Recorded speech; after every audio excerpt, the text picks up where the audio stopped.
అంటే కొంచెం కొట్టింది సార్ నన్ను. చీపురు కట్టలేదా? ఏమ్మా అసలు ఏం ఆడపిల్లలమ్మా మీరు? ఎలా మాట్లాడాలి నీతో? సిగ్గేస్తుంది. మీ కన్న తల్లిదండ్రులకి తెలుసా తెలియదా? అసలు దుంకు చచ్చిపోతారు వాళ్ళు నీలాంటి బిడ్డను కన్నందుకు. నేను ఒక రితికాని, సతీష్ ఎక్స్. ఎందుకు ఫోన్ చేస్తున్నావు నాకు? ఏమవసరం? ఇంకేం చేయాలనుకుంటున్నావు నువ్వు అసలు? అక్క ఒక్కసారి నేను చెప్పేది విన్నాక నువ్వు. అక్కవతే నీకు అక్కవతే.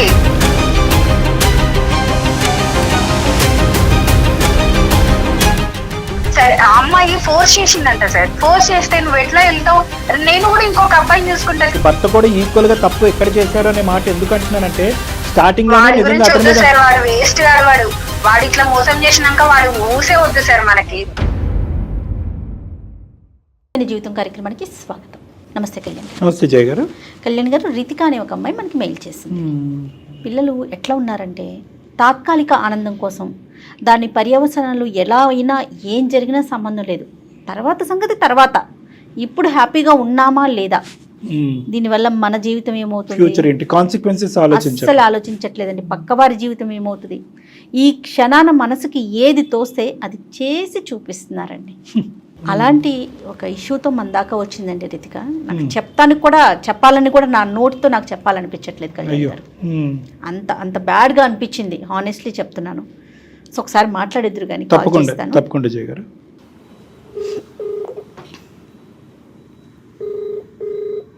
హలో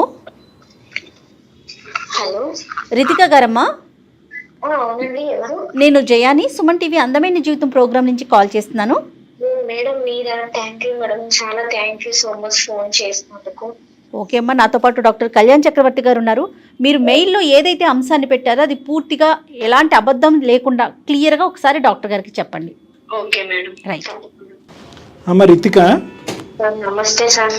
చెప్పమ్మా. మా సమస్య ఏంటంటే అది ఎలా చెప్పాలో కూడా తెలియట్లేదు సార్. ఒక చిన్న మిస్టేక్ నా వల్ల జరిగిపోయింది. అది మిస్టేక్ కూడా కాదు సార్, నేనే చేశాను, నా చేతిలో నేను చేశాను. ఎంతమ్మా నీ వయసు? ఎంత? 26. 26. అంటే ఈ మిస్టేక్ ఏంటమ్మా? మీ జీవితంలోనా వేరే వాళ్ళ జీవితంలోనా? లేదు సార్, నేనే వేరే వాళ్ళ జీవితంలోకి వెళ్ళి వాళ్ళ జీవితాన్ని కొంచెం స్పాయిల్ చేయాల్సి వచ్చింది. చెప్పమ్మా, వివరంగా చెప్పు. నేను బెంగళూరులో సాఫ్ట్వేర్ లో వర్క్ చేసేదాన్ని సార్. ఓకేనమ్మా. అక్కడ ఒక అబ్బాయి పరిచయం అయ్యాడు, సతీష్ అని. తనకి ఆల్రెడీ మ్యారేజ్ అయిపోయింది సార్, ఒక పాప కూడా ఉంది. ఆ విషయం నాకు తెలుసు. ముందే అన్ని తెలుసు మీకు? తెలుసు సార్. కానీ పరిచయాలు పెట్టుకుంటారు. ఫస్ట్ ఫ్రెండ్స్ లానే మూవ్ అయ్యాం. తర్వాత ఉండే కొద్ది ఏంటంటే నాకు ఈ సొసైటీని చూసి, ఆ అబ్బాయిని అందరినీ చూసి తన బిహేవియర్ కొంచెం మంచిగా అనిపించింది సార్ నాకు. పెళ్ళైన వ్యక్తి అయినా కూడా? అవును సార్. ఫస్ట్ నేను ఫ్రెండ్ అని అనుకున్నాను, కానీ అది తెలియకుండానే తన మీద అది ఇష్టం చాలా ఎక్కువైపోయింది సార్. తెలియకుండా ఎందుకు అవుతుందిలే అమ్మా, తెలిసే అయ్యి ఉంటది. ఇష్టం అంటే ఇష్టం అంటే ఇంకా తను లేకపోతే నేను ఉండలేనేమో అన్నంత పీక్స్ కి వెళ్ళిపోయింది సార్. అది నీకు ఇష్టం, అతనికి కష్టమా? ఇద్దరికి ఇష్టమేనా? నాకే ఇష్టం సార్. నేను చెప్పాను తనకి, లేదు నాకు పెళ్లి అయిపోయింది, నాకు పాప ఉన్నది, నా లైఫ్ వేరని తను నాకు చెప్పాడు. కానీ నేను తీసుకోలేకపోయాను సార్. తను లేకపోతే ఇంకా నేను ఉండలేనంత స్టేజ్ కి నేను వెళ్ళిపోయాను. అంటే ఉండలేకపోతే ఏంటమ్మా, చచ్చిపోయేంత పనా? అవును సార్. అవునా? అవును సార్. బానే చెప్తున్నావు, పోన్లే నిజాయితీగా చెప్తున్నావు. ఇదంతా వన్ సైడెడ్, నీ సైడే. అవును సార్. నేను తనకు ఒక రోజు చెప్పేశాను సార్, నువ్వు అంటే చాలా ఇష్టం, అది అందరు అబ్బాయిల మీద రావట్లేదు, నీ మీద చాలా ఇదిగా వస్తుంది నాకు, నువ్వు లేకపోతే నేను ఉండలేకపోతున్నాను. ఇట్లా చెప్పిన దగ్గర నుండి తను అవాయిడ్ చేయడం స్టార్ట్ చేశాడు సార్ నన్ను. అదేలేండి. నేను మెసేజ్లు చేసినా తను రిప్లై ఇవ్వకపోవడం, అంతకు ముందు చూపించిన కేరింగ్ అవంతా తను నన్ను కొంచెం అవాయిడ్ చేసేసరికి ఇంకా నేను తను తట్టుకోలేకపోయాను సార్. కేరింగ్ అంటే తను ఫ్రెండ్ గా మూవ్ అయినా నేను దాన్ని తప్పుగా అర్థం చేసుకుని అది లవ్ గా నేను ఫీల్ అయ్యాను సార్. తను అవాయిడ్ చేయడం స్టార్ట్ చేసేసరికి నేను సూసైడ్ అటెంప్ట్ కూడా చేయాల్సి వచ్చింది సార్. అటెంప్ట్లా సార్? ఒక అటెంప్టా చాలా అటెంప్ట్లా? చాలా సార్లే చేశాను సార్. ఒకటైనా సక్సెస్ అయిందా? సక్సెస్ అయ్యింటే ఈ రోజు మాతో మాట్లాడి ఉండేదానివి కాదు. సక్సెస్ అవ్వలేదు సార్. ఆత్మ మాట్లాడి ఉండేది మాతో. సక్సెస్ అవ్వలేదు చేసుకోవటానికి కారణం ఏంటి? నిజంగా చనిపోవటానికా లేదంటే అతని చుట్టూ ఉచ్చు బిగించడానికా? తనని నా వైపు తిప్పుకోవాలనే సార్. తిరిగాడా? చాలా నచ్చ చెప్పాడు సార్, నేను వినలేదు. నేను మెంటల్ గా ఫిక్స్ అయిపోయాను, ఇంకా తను నాకు కావాలి అని. నువ్వు మెంటల్ గా ఫిక్స్ అయ్యావా? మెంటలా నీకు? నీ ఉద్దేశం ఏంటమ్మా, పెళ్లి చేసేసుకుందావు నాతోనే? సార్ సెకండ్ వైఫ్ గా తను నన్ను తీసుకున్నా సరే దానికి కూడా నేను రెడీ అయ్యాను సార్. సెకండ్ వైఫ్ స్థానానికి రెడీ అయ్యావు? అయ్యాను సార్. మరి ఫస్ట్ వైఫ్ ఒప్పుకోకుండా రెడీ అయిపోయావా? అది నేను అప్పుడు ఆలోచించలేదు సార్. ఫస్ట్ ఏమనుకున్నా అంటే తను నాకు కావాలి, నేను తనని అప్పుడు దక్కించుకోవాలి. చేయించారు, తర్వాత జీవితాలు చిరుగుతాయి.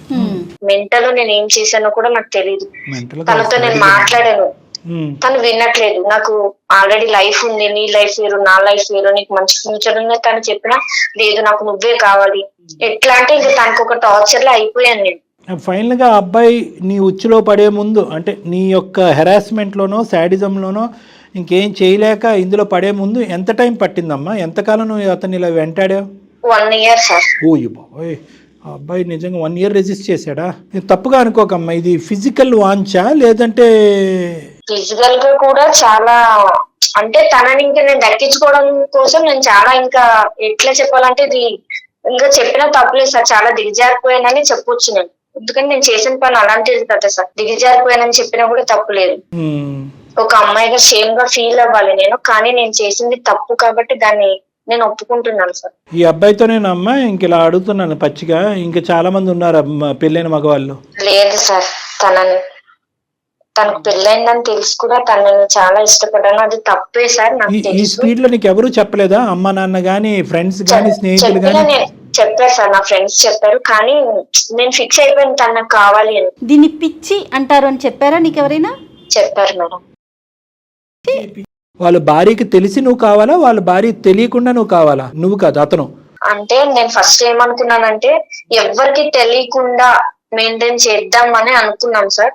నేను ఇట్లా సూసైడ్ చేసుకోవడం ఇవన్నీ చేయడం వల్ల ఇక తను కూడా నేను నిజంగానే చనిపోతాను అనుకున్నాడేమో తెలియదు సార్. ఓకే చెప్పెడతాను. బ్లాక్ మెయిల్ ప్రేమ అంటారు దీన్ని. అపార్ట్మెంట్ లో ఉండేవాళ్ళం సార్ ఇద్దరం, ఒక ఫ్లాట్ తీసుకుని ఉంటున్నాం ఇద్దరం, జాబ్ చేసుకునే వాళ్ళం, మంచిగా ఉండేవాళ్ళం. అట్లా ఒక 5 months కంటిన్యూ అయ్యాం సార్. ఒక రోజు తను ఊరెళ్ళాక మా ఇద్దరు ఫొటోస్ అవి వాళ్ళ వైఫ్ ఎలా చూసిందో తెలీదు, వాళ్ళ వైఫ్ ఫొటోస్ చూసింది. చూసి నా నెంబర్ తను ఎలా తీసుకుందో లేదో నాకు కాల్ చేసింది సార్. తను ఎవరు నువ్వు ఏంటి మెసేజ్లు అవన్నీ చూసిందో లేదో నాకు తెలియదు సార్. అన్ని చూసినట్టే నాతో మాట్లాడింది సార్ తను. నువ్వెవరు ఏంటి అసలు ఏమనుకుంటున్నావు, నాకు ఒక పాప ఉంది, నా లైఫ్ ఏంటి, నీకెవరు దొరకలేదా, నా హస్బెండ్ దొరికిందా అని కొంచెం గలీజ్ గానే మాట్లాడింది సార్. ఆమె మీ పెళ్లి చేస్తాను రండి అనందా, నేను బయటకు లాగుతాను, నువ్వు ఎక్కడ ఉంటావు, ఏంటి నీ అడ్రస్ ఏంటని నాతో చాలా ర్యాష్ లో మాట్లాడింది సార్. 1 hour మాట్లాడింది. నేను చెప్పాను తనకి నీ హస్బెండ్ అంటే నాకు ఇష్టం, నువ్వు ఓకే అంటే ఇద్దరం ఉందామని చెప్పాను సార్. ఇద్దరు కలిపి ఉండటం ఏంటి, అదేమన్నా హోటలా? ఫోన్ లో కాదు, ఒకసారి ఇద్దరం మీట్ అవుదామని చెప్పాను సార్. నేను ఎక్కడికి రావాలి అని అడిగితే తన ఇంటికి రమ్మంది సార్. నేను బయలుదేరి వెళ్ళాను వాళ్ళ హౌస్ కి. అప్పుడు అసలైన సూసైడ్ అటెంప్ట్ అప్పుడు చూపెట్టి ఉండేది, ఊరుకుందా మరి? అంటే కొంచెం కొట్టింది సార్ నన్ను. కొంచెమే కొట్టిందా? చీపురు కట్టలేదా? పెద్ద గొడవ అయ్యింది. అదేంటంటే వాళ్ళిద్దరిది లవ్ మ్యారేజ్ అంట సార్. అదేబ్బా, ఆ అమ్మాయికి వాళ్ళ హస్బెండ్ అంటే చాలా ఇష్టం అంట సార్. ఆ అబ్బాయికి కూడా అమ్మాయి అంటే ఇష్టమేగా, నువ్వు దూరేంత వరకు. అవును సార్. మరి దూరి పెంట చేసావు. ఇట్లా గొడవ అయిన తర్వాతే ఆమె వెళ్ళిపోయింది సార్ ఇంట్లో నుండి. విడిపోయారు. నీతో కొట్లాడింది అని చెప్పింది, నువ్వేమన్నా ఆ కొట్లాట్లో ఇంకా అతనే నాకు భర్తగా కావాలి, మన ఇద్దరు భార్యలుగా ఉందామని అదే అన్ని తన్నులు తిన్న తర్వాత కూడా. అవును సార్ చెప్పాను. నీకు ఇష్టం ఉంటే నేను ఇట్లా ఉంటాను, ఎవరికి తెలియకుండా ఉందాము, నేను సీక్రెట్ గానే ఉంటాను, మీ ఇద్దరికి మధ్యకి ఇబ్బంది ఏం తీసుకురాను నేను, కానీ తనంటే నాకు ఎక్కడ సీక్రెట్ గా మంచం కింద ఉంటావా? ఏం మాట్లాడుతున్నావు అమ్మా? సీక్రెట్ గా అంటే ఎక్కడ? నేనేమనుకున్నా సెకండ్ వైఫ్ గా ఉన్నా పర్లేదు అని అనుకున్నాను సార్. ఉంటావు, పాయింట్ బానే ఉంది. ఎంతకాలం ఉంటారు ఎవరికి తెలియకుండా, ఎక్కడో లివ్ ఇన్ రిలేషన్షిప్, ఎక్కడో ఒక బయట ఎక్కడో ఎలా ఉంటారు, అలాగే ఎంతకాలం ఉందాం అనుకున్నారు? ఇంకో 5 months పాటు నీతో పాటు ఉన్నాడు, ప్రతిరోజు కట్ చేసుకుంటాను కోసుకుంటాను అని చెప్పి అతనికి ముక్కుకి గుడ్డ కట్టి అలా ఉంచావా? లేదంటే? అవును సార్, ప్రతిరోజు. అవును, తన వైఫ్ గుర్తు తెచ్చుకున్నా సరే నేను ఒప్పుకునేదాన్ని కాదు. సో ఎప్పటికప్పుడు ఆ అబ్బాయి బయట పడాలి అనుకున్నాడు, కానీ నీతో సంతోషంగా ఉండాలని అయితే లేదు. ఫిజికల్ రిలేషన్షిప్ కూడా అతన్ని టైఅప్ చేయడానికి, కట్టిపడేయడానికి ఇచ్చినటువంటి ఆఫర్, అంతే కదా? నువ్వు ఏమ్మా అసలు ఏం ఆడపిల్లలమ్మా మీరు? ఎలా మాట్లాడాలి నీతో? సిగ్గేస్తుంది. మీ కన్న తల్లిదండ్రులకి తెలుసా తెలియదా? అసలు దుంకి చచ్చిపోతారు వాళ్ళు నీలాంటి బిడ్డను కన్నందుకు. ఏం లేదా? ఒక ఎత్తిక్ లేదా? నచ్చింది ఫిక్స్ అయ్యాను కాబట్టి ముందుకెళ్ళిపోతున్నానంటే అవతల వాళ్ళ జీవితాలు, సంసారాలు. ఇప్పుడు నీ వల్ల వాళ్ళిద్దరు విడిపోయారు, నువ్వు హ్యాపీయా? నువ్వు హ్యాపీ అయి ఉంటావులే, 2 భార్యల బదులు ఒకే భార్యగా నువ్వు ఇప్పుడు. ఇంకా అట్లా గొడవ అయిన తర్వాత వాళ్ళిద్దరు విడిపోయారని తెలిసిన తర్వాత నేను తనకు ఫోన్లు చేస్తే తను తిట్టాడు సార్ నన్ను. నేను నీకు ముందే చెప్పాను కదా, నీ వల్ల నా వైఫ్ నేను వదులుకోవాల్సి వస్తుంది, నా పాప ఫ్యూచర్ ఏంటి, నా వైఫ్ ఒక్కతే ఎట్లా చూసుకుంటది నా పాపని, మేము మంచిగా హ్యాపీగా ఉండేవాళ్ళం. నువ్వు మధ్యలో వచ్చావు, నేను నీకు ముందే చెప్పాను వద్దు, ఇది కరెక్ట్ కాదు అని నేను చెప్పాను. నేను తనకు ఒక మాట ఇచ్చాను సార్, ఎవరికన్నా తెలిస్తే నేను నీ మధ్యలో ఎలా వచ్చినా అలానే వెళ్ళిపోతాను అని చెప్పాను సార్. నేను తనకి మాట ఏం ఇచ్చాను. చీకటి బ్రతుకమ్మ ఇది? ఏం కండిషన్లు, ఏం రూల్స్ అండ్ రెగ్యులేషన్స్ ఇవి? అంటే ఎవరికన్నా తెలిస్తే కంటే జీవితాంతం ఇలా చీకట్లోనే ఉందాం అనుకున్నారా? తెలుస్తుంది అని అసలు అనుకోలేదు సార్. నేను నిజంగా తెలియకుండా ఉండాలనే అనుకున్నాను. కానీ తన ఖచ్చితంగా వైఫ్ ఎక్కడో నట్టో బోల్టో పోయిందిరా నీకు, అర్జెంటుగా బిగించాలి అది. నాకైతే మాత్రం ఇదేదో, సారీ నేను ఇలా అంటున్నాను, ఆడపిల్లలతో ఇలా మాట్లాడను, ఇదేదో ఫస్ట్ అటెంప్ట్ ఎక్స్పీరియన్స్ లాగా నాకు అనిపించట్లేదమ్మా. నువ్వు ఈ ప్రయత్నాలు చాలా చాలా చేసి ఫైనల్గా ఒక బక్కరగాడు దొరికేటప్పటికి వల్ల వేసుకున్నావు. మరి నీకు మరీ అంత దిక్కులేనటువంటి పరిస్థితి ఏంటమ్మా? చదువుకున్నావు, సాఫ్ట్వేర్ ఉద్యోగం చేస్తున్నావు, ఆ అమ్మాయి అంత కొట్టి తిట్టినా కూడా అప్పుడైనా ఆ అమ్మాయి కాళ్ళ మీద పడి తప్పు ఒప్పుకుని క్షమాపణ అడిగి బయటికి వెళ్లకుండా ఇంకా నువ్వు అదే పాట పాడి బయటకు వచ్చేటప్పటికి వాళ్ళిద్దరు విడిపోయారు. మరి మూడో వ్యక్తికి తెలిసాక నేను విత్డ్రా అవుతాను అన్నావు కదా, మరి మూడో వ్యక్తి కాదు భార్యకే తెలిసినప్పుడు నువ్వు అప్పటికే విత్డ్రా అవ్వాలి కదా. ఆ అమ్మాయి అంత తిట్టి అవమానించినప్పుడు మళ్ళీ నేను పట్టిన కుందేలకు మూడే కాళ్ళు అన్నట్టు బయటకు అలా నడుచుకుని వస్తే నేనేమనుకున్నా, ఎక్కడ ఒక హోప్ ఉంది సార్. అంటే ఇప్పుడు మొత్తం వాళ్ళ వైఫ్ కూడా తెలిసిపోయింది, గొడవైంది, వదలడేమో నన్ను, ఇన్ని మంత్స్ రిలేషన్ లో ఉన్నాం కదా, నన్ను వదిలిపెట్టాడేమో అని అనుకున్నాను సార్. ఇన్ని మంత్స్ రిలేషన్ లో నిన్ను వదిలిపెట్టడు, అందరి సమక్షంలో ప్రేమించి పెళ్లి చేసుకుని ఒక బిడ్డకి తండ్రి అయినోడు ఆ అమ్మాయిని వదిలేయాలి. నిజంగా డాక్టర్ గారు అన్నట్టు నీకు కొంచెం ప్రాబ్లం ఏదో ఉందమ్మా, అనకూడదు ఈ మాట, అనొచ్చేమో. జీవితాలు నాశనం అవుతున్నప్పుడు ఏమన్నా అనొచ్చు ఒక పని చేయి, మీ పేరెంట్స్ ని పిలిపించి ఒకసారి డాక్టర్ గారు మాట్లాడతారు. పేరెంట్స్ తో కూడా మాట్లాడాను మేడం, తనంటే ఇష్టం అని చెప్పాను. మా పేరెంట్స్ కూడా చెప్పాను నేను. మా పేరెంట్స్ కూడా తిట్టడం కుట్టడం అన్ని జరిగింది మేడం. కానీ నేను మర్చిపోలేకపోయాను తనని. మళ్ళీ వస్తాడేమో నా దగ్గరికి అని చాలా వెయిట్ చేశాను మేడం నేను. అసలు నువ్వేం నేను అప్పుడే మాట్లాడుతున్నావమ్మా? పేరెంట్స్ కాదు, మామయ్యలు కాదు, పెద్దనాన్నలు కాదు, నీకు అర్జెంటుగా అప్పుడు తీసుకెళ్ళి సైకాట్రిస్ట్ దగ్గర పట్టుకెళ్ళి హాస్పిటల్లో అడ్మిట్ చేసి ఒక 2-3 కరెంట్ షాక్లు ఇప్పిస్తే అప్పుడు నీ మత్తు వదులుతుంది. అంతే, ఇంకేం చేయాలో ఇలాంటి మత్తులు, పిచ్చి మత్తులకి. మంచి ప్రేమించుకున్న జంట జీవితాల్లో, ప్రేమించి పెళ్లి చేసుకుని ఒక బిడ్డను కన్న జీవితంలో నిప్పులు పోసావంటారు చూడు, ఇదే నిప్పులు పోయేటువంటి. ఇప్పుడు ఏం చేయాలని మా దగ్గరికి వచ్చావు? నాకు నా మీద నాకే బ్లేమ్ వస్తుంది సార్. అంటే నా మీద నాకే చిరాకు వస్తుంది. నేను చేసిన ఒక చిన్న మిస్టేక్ వల్ల ఒక లైఫ్ స్పాయిల్ అయిపోయింది. ఒక చిన్న పాప ఉంది వాళ్ళకి, ఆ పాప నేను ఒక మూవీలో చూసాను సార్. ఇప్పుడు హస్బెండ్ తప్పు చేశాడని వైఫ్ బిడ్డతో సహా చనిపోయింది. ముందు చూడలేదా మూవీ? ముందు చూడలేదు సార్. అంటే మెంటల్ గా ఫిక్స్ అయిపోయి నాకు అసలు లెక్క ప్రకారం ఇప్పుడు చేయాలి సూసైడ్ అటెంప్ట్. ఇప్పుడు చేయలేదే నువ్వు? ఇప్పుడు చేయవా? చెయ్యను సార్. వాళ్ళిద్దరిని కలపాలని నేను అనుకుంటున్నాను సార్. అందుకే నేను ఎవరి దగ్గరికి వెళ్ళినా సరే నన్ను తప్పుగానే చూస్తారు సార్. ఎందుకంటే నేను చేసిందే తప్పు పని. ఇంతమంది చచ్చిపోతున్నా, ఇన్ని జీవితాలు నాశనం అయిపోయిన బుద్ధిరాని నువ్వు ఒక సినిమా చూసి ఒక భార్య పిల్లలు ఇలా చచ్చిపోవచ్చు, ఒక ఆడది ఎంటర్ అవుతే కనుక అనేటటువంటి ఆలోచనతో మారిపోయి ఈ రోజు అందమైన జీవితం ఫోన్ చేసావు. అన్ని ఎక్స్ట్రీమ్స్. ఆ పిల్లలు సినిమా మార్చేసిందమ్మా నిన్ను, జీవితాలు మార్చలేదు. కానీ ఇప్పుడు మాకు దానికి ఫోన్ చేసావు అంటే వాళ్ళిద్దరిని కలపమనా? అవును సార్. అబ్బాయి ఇంకా టచ్ లోనే ఉన్నాడా నీతో? లేదు సార్, తను నాకు కాంటాక్ట్ అవ్వట్లేదు. తన ఫ్రెండ్స్ అడుగుతున్నా సరే వద్దు, ఇక్కడతో వదిలేసే అంటున్నారు. అమ్మ దయచేసి అతన్ని కాంటాక్ట్ చేసే ప్రయత్నం మాత్రం చేయమాకు తల్లి, బతికుండని అతన్ని. ఆ అమ్మాయి టచ్ లో ఉందా? ఉంది సార్. పోనీ అమ్మాయి చెప్పిందా అతని పరిస్థితి ఏంటి, ఎక్కడ ఉంటున్నాడని? ఈ అమ్మాయి లేదు, చెప్పట్లేదు. నువ్వు వచ్చావు కదా మధ్యలో, నువ్వే ఉండు. నన్ను అంత ఇష్టపడి కూడా నన్ను కాదని నీ దగ్గరకు వచ్చాడంటే తనని నేను ఎలా నమ్మాలి? అది నా ప్రెషర్ వల్ల వచ్చాడు, నేను ఇలా బలవంతం చేశాను, చచ్చిపోతానని బెదిరించి ప్రతిరోజు కట్టిపడేశాను, ఒక రూమ్ లోకి తీసుకెళ్ళని చెప్పలేకపోయావా? నేను చెప్పాను సార్, తనకి ఎంత చెప్పాలో, నా వరకు ఎంత అవుతుందో నేను అంతా చెప్పాను. కానీ తను వినట్లేదు సార్. కాదు, ఇప్పుడు నీ లెక్క ప్రకారం మనం ఎవరితో మాట్లాడాలి? ఆవిడతో మాట్లాడాలా, అతనితో మాట్లాడాలా? తననే ఫస్ట్ కాంప్రమైజ్ చేయాలనుకుంటున్నాను సార్. నా వల్ల అవ్వట్లేదు. ఎక్కడో చిన్న హోప్, అందమైన జీవితం వల్ల మీ వల్ల ఏమన్నా అవుతుందేమో, నెక్స్ట్ ఇంకెవ్వరు కూడా నాలాగా ఇట్లా అవ్వకూడదని ఒక చిన్న హోప్ తో నేను మీకు మెయిల్ పెట్టాను సార్. నీలా ఇంత మాట్లాడినా కూడా ఇప్పుడు నువ్వు మాట్లాడేటటువంటి సానుభూతి ఉంది చూడు, సార్ నా వల్ల తప్పు జరిగింది, నేను పాపం చేశాను, ఇది నిజంగా నీలో వచ్చిన మార్పా, లేదంటే ఇక్కడతో ఇది అయిపోయింది కాబట్టి ఇంకొక హనీ ట్రాప్ ఎక్కడన్నా ఉంటుందా? వీటిని హనీ ట్రాప్స్ అంటారు. మరి ఇంకోటి ఏమన్నా ఉందా? లేదు లేదు సార్, ఇట్లాంటిది ఏమి లేదు మరి సార్. ఏంటి ఈ అబ్బాయిలో ఉన్న అంత గొప్ప ప్రత్యేకతను వాళ్ళ జిగురులాగా అంటుకుని కూర్చున్నావు ఫెవికాల్ లాగా? ప్రత్యేకత అంటే నేను ఇప్పటి వరకు చూసిన అబ్బాయిలో నేను ఇన్ని సంవత్సరాలు చదువుకున్నాను, జాబ్ చేస్తున్నాను. నేను జాబ్ చేస్తూ కూడా 3 years అవుతుంది సార్. ఈ 3 years లో కూడా నాకు తినంత జెన్యున్ గా నాకు ఏ అబ్బాయి అనిపించలేదు సార్. ఇంకే అబ్బాయి అనిపించలేదు. 3 years లో ఒకటి కనిపించాడు, ఇంకో 5 years లో ఇలాంటి వాడు ఇంకోటి కనిపించాడు. ఏంటి అనే నా భయం. లేదు సార్. లేదు కాదు ఇది కాదు, నువ్వు చేయవలసింది ఆలోచించవలసింది ఏంటంటే మనసుకి ఏదో నచ్చింది కాబట్టి మైండ్ వాడేయటం మర్చిపోకూడదు. కళ్ళెళ్ళిన కాదు డాక్టర్ గారు, కళ్ళెళ్ళిన ప్రతి చోటకి నువ్వు వెళ్ళిపోతావా?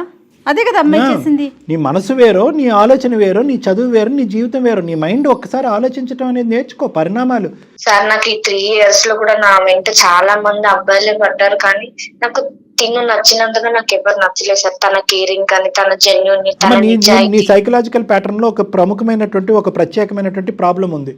ఎవరైతే ప్రత్యేకంగా వచ్చి నిన్ను నో అంటారో వాళ్ళకి నువ్వు కనెక్ట్ అవుతావు. నీకు ఎస్ అనేటటువంటి వాళ్ళు, నీ వెంటబడేటటువంటి వాళ్ళు నీకు కనిపించరు. ప్రత్యేకంగా పెళ్ళైనటువంటి వాళ్ళు అయ్యి ఉండాలి, వాళ్ళకు ఒక బాధ్యతలు ఉండాలి.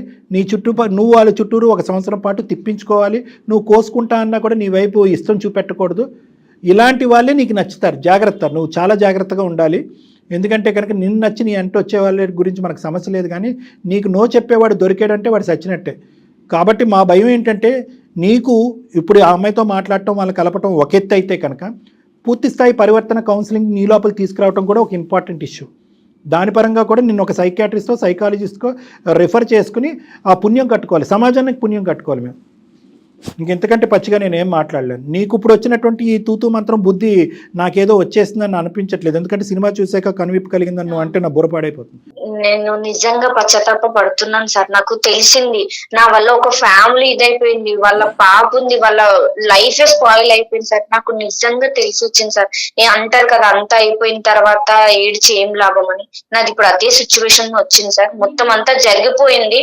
ఇప్పుడు నేనేం కోరుకుంటున్నానంటే సార్, నా వల్ల వాళ్ళ ఫ్యామిలీ ఇదైపోకూడదు సార్. వాళ్ళని కలపండి సార్ ప్లీజ్. నేను కోరుకుంటుంది అదే సార్. వాళ్ళు కలపటం ఒక ఎత్తు అయితే కనుక నీ కండిషన్ గురించి కూడా మేము వర్రీ అవుతున్నాము. సరే, దాని గురించి తర్వాత ఆలోచిద్దాం. దీని గురించి అయితే కనుక నువ్వు ఈమెయిల్ పంపించా. నిజంగా ఈరోజు ఈమెయిల్ అమ్మ, ఈమెయిల్లో ఉన్న కంటెంట్ వివరించడానికి జయ మేడం చాలా ఇబ్బంది పడ్డారు ఈరోజు. కానీ అటువంటి ఇబ్బందికరమైనటువంటి పరిస్థితి కూడా ఈరోజు నువ్వు బాధితురాలిలాగా మేము ఈ కేసు డీల్ చేయట్లేదు. సర్వసహజంగా మనకు ఫోన్ చేసేటటువంటి వాళ్ళు బాధితులు. ఇక్కడ నువ్వు బాధితురాలి కింద మేము టేకప్ చేయట్లేదు. నువ్వు కోరుకుంటున్నటువంటి వేరే వాళ్ళ యొక్క బాధితులు ఎవరైతే ఉన్నారో వాళ్ళ సిచ్యువేషన్ రెక్టిఫై చేస్తున్నాం, ఆ కుటుంబాన్ని కలపడానికి ఒక ప్రయత్నం చేస్తున్నాం. కానీ దాంతోపాటు నువ్వు మారటం అనేది కూడా చాలా ఇంపార్టెంట్. ఆ విధంగా కూడా నువ్వు ఫ్యూచర్లో కౌన్సిలింగో ట్రీట్మెంట్కో వెళ్తాననేది కూడా నువ్వు ప్రామిస్ చేయాలి. ఎవరితో మాట్లాడదామమ్మా? అతనితో మాట్లాడదామా లేకపోతే అమ్మాయితో మాట్లాడదామా? మేడం అక్కతో మాట్లాడదాం. అక్క తర్వాత మళ్ళీ బావతో మాట్లాడతావేమో. వద్దులేమ్మా, చెల్లెళ్ళు వద్దు తల్లి, రిలేషన్స్ వద్దు, అలాంటి కాంటాక్ట్స్ వద్దు. అమ్మాయి పేరేంటి? పద్మ మేడం. పద్మలాగే ఉండను. ఇప్పుడు రిలేషన్షిప్ కలపొద్దు. ఆ రిలేషన్ వద్దు, ఈ రిలేషన్ వద్దు. అసలు వద్దన్నదే అక్క అని.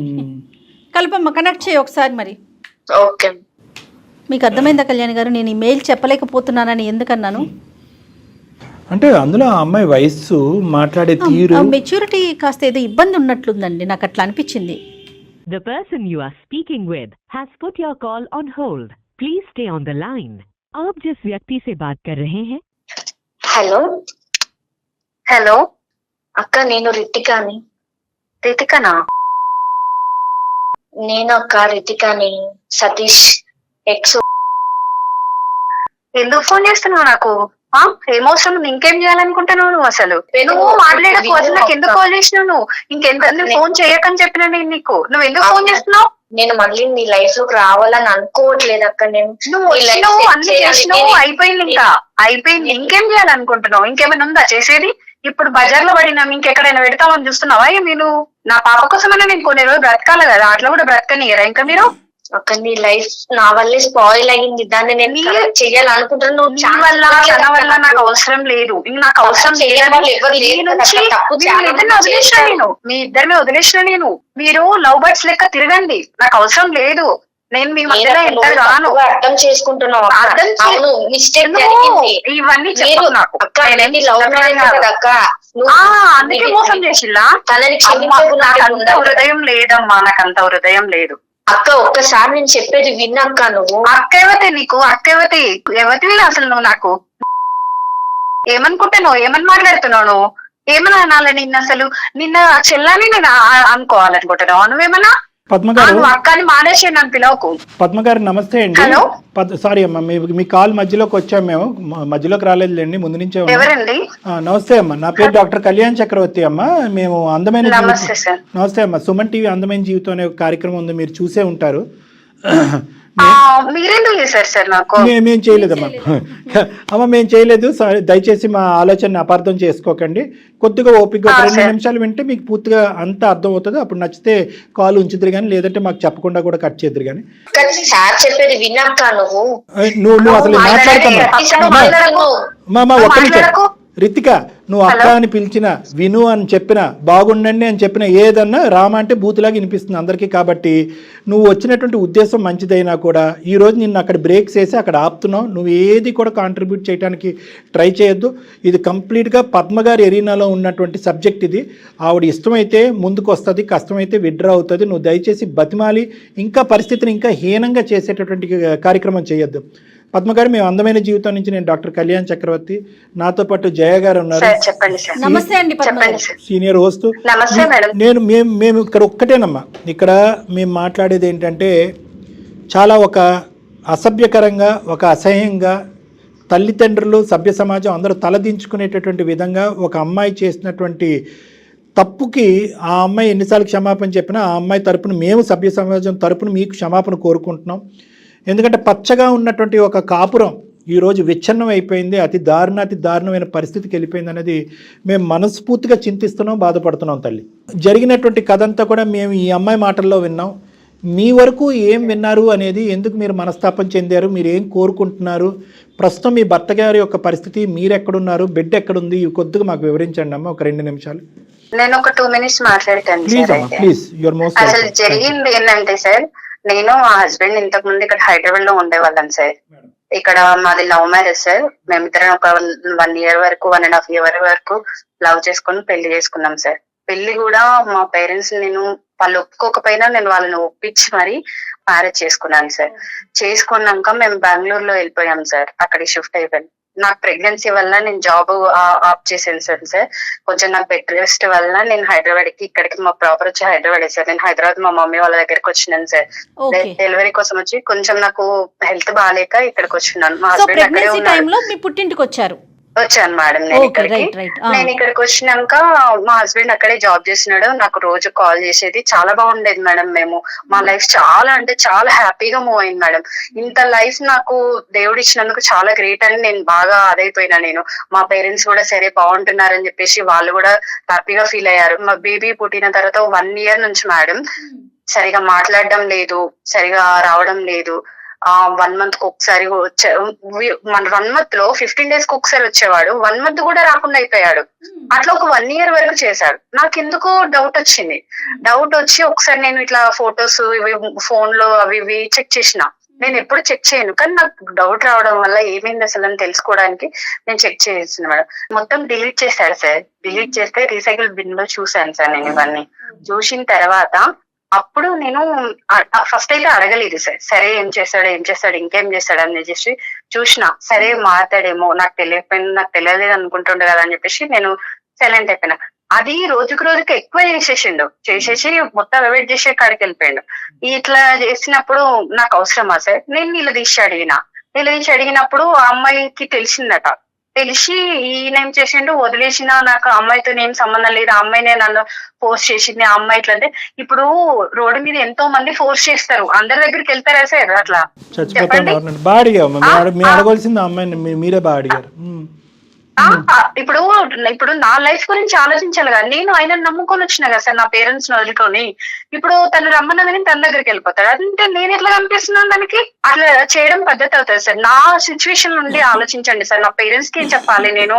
ఇవన్నీ అంటే మోసం చేయడానికి నన్ను పెళ్లి చేసుకుందైనా? అక్క, తను నిన్న మోసం చెయ్యలేదు అక్క, నేనే తన. నువ్వు మాట్లాడకు. నాకు టైం ఇచ్చినప్పుడు నేను మాట్లాడుతున్నా కదా, నువ్వు ఎందుకు మాట్లాడుతున్నావు మధ్య మధ్యలో వచ్చి?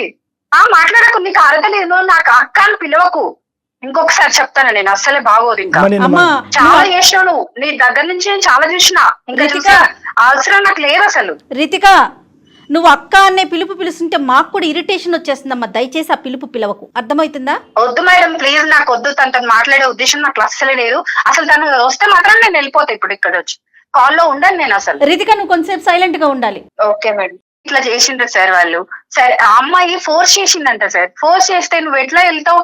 నేను కూడా ఇంకొక అబ్బాయిని చూసుకుంటా సార్. అలాంటి మాటలు ఎందుకులేమ్మా? ఏం సమాధానం చెప్పాలో కూడా మాకు బోధపడట్లేదమ్మా, అంటే అర్థం కావట్లేదు. అంటే సార్ మీరే అట్లా అంటే నా సిచ్యువేషన్ లో ఉండి ఆలోచించండి సార్. ఒక అమ్మాయిగా నేను ఇట్లా నా పాపను పట్టుకొని ఇప్పుడు సార్ నాకు ఇవన్నీ అవసరం లేదు సార్. నా బేబీని నేను పెంచుకోలేనా? తను నాకు అవసరమా? ఆయన చేసిందని చెప్పేసి ఆయన అదిలో పడిపోయి నా బ్రెయిన్ కొన్ని రోజులు పని చేయలేదు సార్. నాకు ఏం చేయాలో కూడా అర్థమైతలేదు. నేను పిచ్చిదాన్ని అయిపోయినా. అమ్మా ఇక్కడ ఏంటంటే అమ్మ ఇక్కడ నేను ఇలా చెప్తే మీకు నచ్చదు, మీరున్న హీట్లో మీకు జరిగినటువంటి అన్యాయంకి ఏం చెప్పినా కూడా మీకు అది బ్రెయిన్కి ఎక్కకపోవచ్చు. ప్లస్ నెంబర్ 1, నెంబర్ 2 ఏంటంటే మీ స్థానాన్ని మీరు నమ్మి మీరు ఇంటిగ్రిటీకి ఒక ఇంపార్టెన్స్ ఇచ్చారు, వ్యక్తిత్వానికి ఇంపార్టెన్స్ ఇచ్చారు. ఒక ఆడపిల్ల ఎవరో రోడ్డు మీద పోయేటటువంటి అమ్మాయి నేను చచ్చిపోతాను నన్ను ప్రేమించంటే వెళ్ళిపోయి ఒక భర్త వెళ్ళిపోయి ఉండిపోతాడు. ఇలాంటి ప్రశ్నలకి దేనికి కూడా మా దగ్గర సమాధానం లేదు. దేనికి కూడా మా దగ్గర సార్ ఎలా ఉంటాయి చెప్పండి? చేసేది కరెక్ట్ అయితే మనం కరెక్ట్ అనుకోవచ్చు సార్. కానీ ఈ రోజు పద్మ అది వాళ్ళు చేసింది ఏం కరెక్ట్ కదమ్మా. ఇంకా పచ్చిగా చెప్పాలంటే బూత్ పని అది. ఓకేనా? అతను ఈ అమ్మాయి 70% చేస్తే మీ ఆయన 30% చేసాడు. నోట్లో ఏలు పెడితే కొరకన బ్యాచ్ కూడా కాదు. ఇలా ఒక ఆడపిల్ల వచ్చి పరిచయమైనటువంటి కొన్ని రోజులకే ఫ్రెండ్షిప్ రిలేషన్షిప్ అని చెప్పి నా మెడమే కత్తి పెట్టిందే, నాతో పాటు కాపురం చేస్తావా సస్తావా, సీక్రెట్గా 2 భార్యల కింద ఉందాము అని ప్రపోజల్ చేస్తుంది అంటే కనుక అతను గర్జించి అడిగేటటువంటి ధైర్యం లేకపోతే మిమ్మల్ని వచ్చి అడుగుతుంటే కనుక మీరు చీపురు కట్ట తిరగేసి 2 వాయించుండేవారు కదమ్మా. అప్పుడే ఈ అమ్మాయిని సెట్ అయిపోయి ఉండదు మొత్తం అంతా కూడా. అలా చెప్పకుండా అయిపోయిన తర్వాత స్టార్టింగ్ లో అంటున్నాను మీ భర్త కూడా ఈక్వల్ గా తప్పు ఎక్కడ చేశాడు అనే మాట ఎందుకు అంటున్నానంటే స్టార్టింగ్ లో వాడు ఇట్లా మోసం చేసినాక వాడు ఊసే వద్దు సార్ మనకి. నువ్వు వాడంటావో వీడంటావో నాకు తెలియదు కానీ మనసు విలిగిపోయింది కదా. వద్దు సార్ అట్లాంటి వ్యక్తులకి విలువ ఇయ్యని అవసరం లేదు మనము. అమ్మ నువ్వు ప్రేమించి నువ్వు పెళ్లి చేసుకున్నటువంటి భర్త గురించి నీకంటే నేను ఎక్కువ మాట్లాడలేను. అతనితో అసలు వాస్తవానికి నేను మాట్లాడలేదు, చూడలేదు, మీరిద్దరు చెప్తుంటేనే వింటాం. కానీ ఈ అమ్మాయి పరిచయం అయ్యేంతవరకు నేను మిమ్మల్ని కలపాలి లేదంటే ఖచ్చితంగా ఆ ఉద్దేశంతో నేను ఇక్కడ దిగలేదు. At the end of the day నేను మాట్లాడినటువంటి విధంగా నాకున్నటువంటి ఉద్దేశం నీ మనసులో ఎవరన్నా మాట్లాడారో లేదో నాకు తెలియదు. కాబట్టి ఒక్కసారి ఆ ఆప్షన్స్ అనేటటువంటిది, ఆ పాయింట్స్ అనేటటువంటిది, జీవితానికి సంబంధించినటువంటి ఆ బిడ్డకు సంబంధించిన భవిష్యత్తు గురించి కొన్ని అంశాలు నేను చెప్తానమ్మా. అవి నీ మనసుకు అత్తుకుంటే కనుక ముందుకు అడిగాయి, లేదంటే నువ్వు ఎక్కడైతే నిలబడ్డావో అక్కడే నిలబడు. నువ్వు ఈ అమ్మాయిని చూసుకుని మీ భర్తని ఇంకో 2 రెట్లు ఎక్కువ అసహించుకోవద్దు. ఈ అమ్మాయి డిలీట్ అయిపోయింది, అర్థమైందా? ఈ అమ్మాయి డిలీట్ అవ్వకపోయినా కూడా ఈ అమ్మాయిని ఖచ్చితంగా సొసైటీకి ఈ అమ్మాయి ఒక చీడపురుగు కింద ఉండకుండా ఈ అమ్మాయి మానసిక పరిస్థితి సరిచేసేటటువంటి ప్రయత్నం పూర్తి స్థాయిలో నేను చేస్తాను అనేటటువంటి విధానంగా నీకు వాగ్దానం చేస్తాను. ఈ అమ్మాయి కళ్ళ ద్వారా, ఈ అమ్మాయి మాటల ద్వారా, ఈ అమ్మాయి చేసిన పనుల ద్వారా నీ భర్తను చూడద్దు. నువ్వు ఎవరినైతే కనుక అసలు సిసలుగా ప్రేమించావో, నమ్మేవో, పెళ్లి చేసుకున్నావో, ఈ అమ్మాయి దూరేంత వరకు ఎంత చక్కగా మీ కుటుంబం ఉందో ఆ అబ్బాయి గురించే ఆలోచించమంటున్నాను. ఆ సతీష్ గురించే నేను ఆలోచించమంటున్నాను. ఇదంతా కూడా నేను ఒక బ్యాడ్ ఫేస్ కింద వర్ణిస్తానమ్మా. లేదండి సతీష్ యొక్క ఆలోచనలో కూడా బలహీనత ఉంది. ఈ అమ్మాయి కాదు, అంతకుముందు కూడా అతని వ్యక్తిత్వంలో లోపాలు ఉన్నాయి. చాలా వీక్నెసెస్లో చాలా సందర్భాల్లో వేరే ఆడపిల్లలు కూడా ఇతన్ని ట్రాప్లోకి వెళ్ళాడని అనుకుంటే వేస్ట్. చరిత్ర చెప్పట్లేదు. నువ్వు తప్ప అతని జీవితంలో ఎవరూ లేరు. నిన్నే ప్రేమించాడు, స్వచ్ఛంగా పెళ్లి చేసుకున్నాడు, హ్యాపీగా బిడ్డను కానీ హ్యాపీగా ఉన్నారు. ఈ అమ్మాయి మామూలుగా పీడీ కాదమ్మా, personality disorder, narcissistic personality disorder అంటారు. వీళ్ళు ఎలాంటి భయంకరమైనటువంటి అంటే 100 మందికి ఇలాంటి ఆడపిల్లలు 3 ఉంటాయి. వీళ్ళే సమాజంలో జరిగేటటువంటి ఈ హత్యలు, ఆత్మహత్యలు ఇలాంటి వాటికని ప్రధానమైనటువంటి కారకులు. ఇప్పుడు ఈ విపరీతంగా న్యూస్ స్టోరీల్లో చూస్తున్నా చూడండి, ఎక్కడ ఉన్న అమ్మాయి మా జీవితంలో దూరింది, సర్వనాశనం చేసింది, నా మొగుడిని చిక్కుపోయి, వీళ్ళందరూ కూడా ఈ narcissistic personality disorders, border line personality disorders అంటారు. వీళ్ళకి ఏంటంటే వీళ్ళు ఏదన్నా పట్టుకుంటే కనుక 600 100 వాళ్ళు పట్టు మాత్రం వదలరు. ఈ అమ్మాయి వెనకట్ల పడినటువంటి మగాళ్ళు ఎంతోమంది ఉన్నారంట, ఆ లిస్టు మనకు అనవసరం. కానీ మీ ఆయన మామూలుగా రెసిస్ట్ చేయలేదు. ప్రతిరోజు అతని మెడ మీద కత్తి పెట్టడం కాదు కానీ తన మెడ మీద కత్తి పెట్టుకుని అతను అక్కడే కూర్చోపెట్టింది, భయపెట్టింది. మీ ఆయన ఎక్కడ భయపడ్డాడు అంటే కనుక, అరే ఇంత సాఫీగా మన ప్రయాణం జరుగుతుంది, ఇదేదో నా మట్టుకు నేనే ఇది తుంచేద్దాం, తీసేద్దాం, డైల్యూట్ చేసేద్దాం, నా మట్టుకే నేను డీల్ చేద్దాం, ఇది నా వైఫ్కి చెప్తే కనుక ఇంకా అపార్థం చేసుకుంటుందనే ఉద్దేశంతో ఏంటంటే రోజులు వారాలైనవి, వారాలు నెలలైనవి. సో వీళ్ళ రిలేషన్షిప్ అప్పటికే ఏంటంటే వీళ్ళిద్దరు ఒక బలహీనమైన క్షణంలో ఆ విధంగా కూడా ఫిజికల్గా కూడా ఇది అయిపోవటంతో అతను భయపడటం మొదలుపెట్టి సింగిల్ హ్యాండెడ్గా ఈ అమ్మాయిని తప్పించడానికి ప్రయత్నం చేసి పెద్ద తప్పు చేశాడు. మామూలు ఒత్తిడి పెట్టలేదమ్మా మీ భర్త మీద. ఈ అమ్మాయి గురించి నేను మాట్లాడతాను, నువ్వు డైరెక్ట్గా క్లినిక్కి వస్తే కనుక ఈ వ్యక్తిత్వాలు ఎలాగ ఎంత మంచి వ్యక్తినైనా కూడా ఎలా బొట్లో వేసి ట్రాప్ చేసి జీవితాలను సర్వనాశనం చేస్తారు. ఇలాంటి అమ్మాయిలు నా దగ్గర ఎంతోమంది ఉన్నారు. వీళ్ళు కాలు తొక్కేస్తారు, తర్వాత సారీ చెప్తారు. బాధ ఎవరిది? మీ ఆయనది తప్పుంది కాదనట్లేదు, కానీ ఎంత శాతం తప్పుంది? అతని గురించి నీకు ఎంతవరకు తెలుసు? ఇప్పుడు అతని పరిస్థితి ఎలా ఉందో నాకు తెలియదమ్మా. ఈ అమ్మాయి కూడా చెప్పలేకపోతుంది. నీకైనా తెలుసా మీ ఆయన పరిస్థితి ఎలా ఉందో? అంటే ఇట్లా కొన్ని వ్యసనాలకి అలవాటు పడ్డాడని, డ్రింక్ చేస్తున్నాడని, హెల్త్ బాగా ఖరాబ్ అయిపోయిందని తెలిసింది సార్. నాకు కూడా చాలా సార్లు వచ్చి నన్ను బ్రతిమలాడిండు సార్, కానీ నేను కాంప్రమైజ్ కాలేకపోయాను కూడా. నేను వద్దు అని ఇంకా డిసైడ్ అయిపోయాను సార్. ఆయన పట్ల ఏమి ఇంకా ఆలోచించదలుచుకోలేదు నేను. అది ఓకే, నువ్వు ఆలోచించద్దు. అంటే నేను ఆ మనిషిని చూడలేదు, ఆ మనిషితో మాట్లాడలేదు కాబట్టి నిన్ను ఒకే ఒకటి సిన్సియర్గా ఆనెస్ట్గా ఒక మనసున్న మనిషిగా నిన్ను ఒకే ఒక పాయింట్ అడుగుతున్నానమ్మా. నిజంగా అతని తప్పుని అతను రియలైజ్ అయ్యి నీ కాలమే పడ్డాడా? అవును సార్. ఒక్క తప్పిదం జీవితంలో, ఒక్క తప్పిదం, అది కూడా ఇట్లా చేసినాక నేను ఎట్లా ఆయనని యాక్సెప్ట్ చేయాలి చెప్పండి సార్? ఆయన తప్పుని నేను ఎట్లా ఒప్పుకోవాలి? ఇంకా ముందట కూడా చేయడానికి నాకు గ్యారెంటీ ఏంటి సార్? ప్రేరేపించబడిన సార్ చెయ్యడు ఒక్క నువ్వు వదిలేసిన అవసరం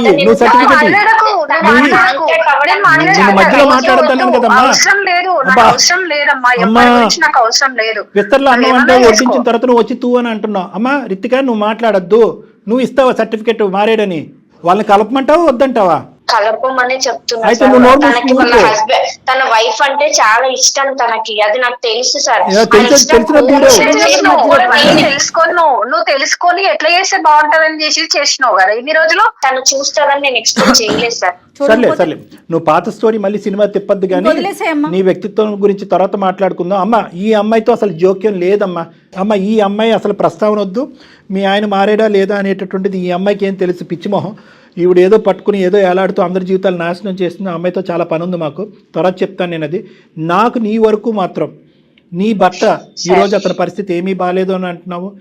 బిడ్డను బాగా చూసుకునేవాడు, భార్యను బాగా చూసుకునేవాడు. కేవలం ప్రెగ్నెన్సీ టైంలో ఈ అమ్మాయి పెట్టినటువంటి మానసిక పరమైనటువంటి ఇన్ఫ్లుయెన్షియల్ బ్లాక్మెయిల్ ఒత్తిడి ఇది.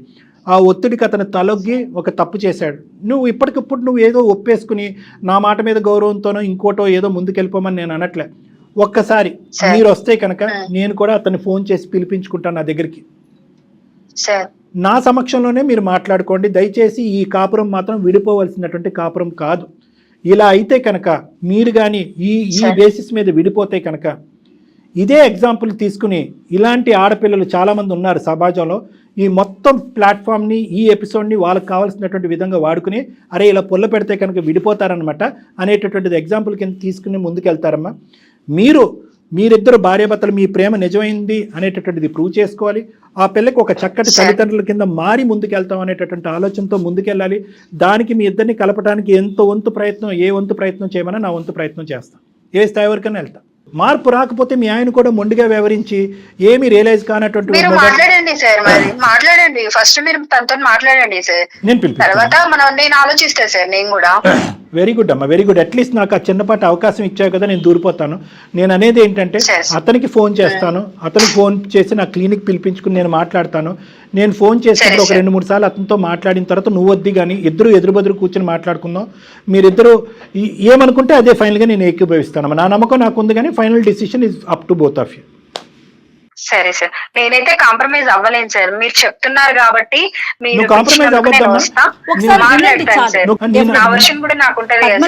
మాట్లాడినప్పుడు అవి కూడా చెప్పగలుగుతా నేను. పద్మ గారు ఒక్క మాట మీరు చెప్పేది 100% కరెక్టే, కానీ డాక్టర్ గారు మేము ఏం చెప్తున్నాం, మీరు అసలు ఒకసారి రండి, ఆ తర్వాత మీరే డెసిషన్ తీసుకోండి. సరే మేడం, మీరు చెప్తున్నారు కదా మేడం. నీ మాట మీద నీ నమ్మకం నీకుందమ్మా. నా ఆలోచన, నా అనుభవం మీద నాకు నమ్మకం ఉంది. ఈ రెండు కలిపి ఎక్కడి వరకు వెళ్తాయి అనేది మనం మ్యాచ్ చేసుకుని చూద్దాం. మిగతాది భగవంతుడి చేతిలో వదులుదాం. ఏమ్మా ఆ బిడ్డ భవిష్యత్తు చేతిలో అంతే వదిలేయాలి మనం. ఇప్పటి నుంచి అయితే తను అయితే నాకు కాల్ చేయదు సార్. అది శూర్పణఖ సార్, శూర్పణఖ. అది నాకు కాల్ చేయదు సార్. ప్లీజ్ సార్, మీరు దయచేసి దాంతో ఇంకోసారి తను మాత్రం మాట్లాడిపోవద్దు. మీకే కాదు ఎవరికి కాల్ చేయదు. నాకు అవసరం లేదు, నువ్వు వచ్చినావంటే నేను కలవను కూడా కలవను. ఇంకా వద్దు కూడా, నాకు అవసరమే లేదు, నాకు అవసరం లేదమ్మా. ఓకే అండి, నాకు పద్మ గారు అవసరం పద్మ లేదు. గారు ఆవిడ మీకు కాల్ చేయదు, మీరు కట్ చేయండి, మీతో సరే నేను మేడం. మళ్ళీ మాట్లాడతాను. థ్యాంక్ యూ సో సరే, మచ్ సరే. అండి. Thank you, thank you ma'am. అండి, thank you. Thank you, ma'am. మా మాట విన్నందుకు ధన్యవాదాలు. అమ్మ రితిక, నువ్వు ఉన్నావా? ఉన్నాను మేడం. ఏం మాట్లాడుతున్నావే తల్లి? నీకు అసలు కొంచెమన్నా ఉందా? అర్జెంటుగా నువ్వు కలవాలేమో డాక్టర్ గారిని. ఏమో నీకు వేరే ప్రోగ్రామ్ పెడదాం. ఒక్కసారి అసలు ఈ అమ్మాయిని చూడాలండి డాక్టర్ గారు మీరు ఫస్ట్. అమ్మ నీ స్థానం ఏంటనేది నీకు అర్థమైంది కదా రితిక. నువ్వు ఎక్కడ నిలబడాలో అక్కడ నిలబడాలి, మార్పు అనేటటువంటిది రావాలి. మీ తల్లిదండ్రుల సమక్షంలో నీకు కూడా నేను తీసుకొచ్చి కౌన్సిలింగ్ చేయించాలి, వాళ్ళని కూడా నిన్ను కొద్ది గ్రిప్లో పెట్టుకోవాలి. నిన్ను ఇలా అయితే మాత్రం ఒంటరిగా ఉండకూడదు. నువ్వు ఏ ఊరు వెళ్తే ఆ ఊరికి మీ తల్లిదండ్రులు కూడా వెళ్ళాలి. అక్కడ ఏ సైకియాట్రిస్ట్ సైకాలజిస్ట్ ఉంటే వాళ్ళ దగ్గర కౌన్సిలింగ్ చేసుకోవాలి. అర్జెంటుగా నీకు ఒక మగాడిని ఇచ్చి పెళ్లి చేయాలి. ఈ ఎజెండా అంతా నిండేంత వరకు దయచేసి ఈ కౌన్సిలింగ్, ఈ మానిటరింగ్, ఈ సూపర్విజన్ లూప్లోంచి మాత్రం బయటికి రాకమ్మా. నీకు సత్కోటి వందనాలు. నువ్వు ఈరోజు ఏదైనా మంచి పని చేసావు అంటే కనుక ఈ పరిస్థితిని మా వరకు తీసుకొచ్చి వాళ్ళని కలపటం అనేటటువంటి దానికి మేము ధన్యవాదాలు హర్షిస్తున్నాం. ఆ ఒక్కదాని వల్ల మేము చాలా హ్యాపీగా ఫీల్ అవుతున్నాం. ఇది కూడా నువ్వు చేసి ఉండకపోతే కనుక అసలు నిన్ను ఇంకా సమాజం మేము ఇంకెంత చెదిరించుకుని అసహించుకునే వాళ్ళం. తప్పకుండా నువ్వైతే మాత్రం డాక్టర్ గారిని కలవాలమ్మా. Okay madam. అమ్మ దయచేసి నువ్వు మాత్రం వాళ్ళ జీవితాన్ని ఉద్ధరించే కార్యక్రమం ఏం చేయకు. ముందు నీ జీవితం ఏదో నువ్వు చూసుకో. అర్థమవుతోందా? Okay madam. అర్జెంటుగా డాక్టర్ గారిని కలవండి. కలుసుకుంటే మళ్ళీ అది వదిలేసాయి. వెళ్ళను మేడం నేను. నీకు దండమే తల్లి. ముందు అసలు వాళ్ళిద్దరిని వదిలే, వాళ్ళ జీవితం వాళ్ళు బతుకుతారు. ముందు నీ గురించి నువ్వు చూసుకో. వాళ్ళిద్దరు కలిస్తే వెళ్ళకపోవటం కాదు కదమ్మా, వాళ్ళు కలవకపోయినా అది నీకు అనవసరం. నువ్వు చెప్పాల్సింది చెప్పే మేము చేసే ప్రయత్నం మేము చేసావు. వాళ్ళిద్దరి దగ్గర నుంచి నువ్వు దూరంగా ఉండు. అన్ని పెళ్ళైన జంటల దగ్గర నుంచి దూరంగా ఉండు. నువ్వు మీ పేరెంట్స్ నెంబర్లు పెట్టి తల్లి నాకైతే. Okay madam. బాయ్ అమ్మా, బాయ్. Thank you. బాయ్. అర్జెంటుగా ఈ పిల్లతో కాదు డాక్టర్ గారు మాట్లాడాలి, తల్లిదండ్రులతో తల్లిదండ్రులతో మాట్లాడాలండి అమ్మాయికి. ఎందుకంటే మనం ఇంత కోపంగా మాట్లాడినా తన వర్షన్ ఎక్కడ మార్చుకోవట్లేదు. చూసారా? అదేంటి మీరు నన్ను అట్లా అంటున్నారు అన్నట్లా, అంటే తనకి నిజంగా ఏదో ఇబ్బందులోనే చూద్దాం మేడం, ఇది అది రెండు చేద్దాం. తప్పకుండా డాక్టర్ గారు. నమస్తే.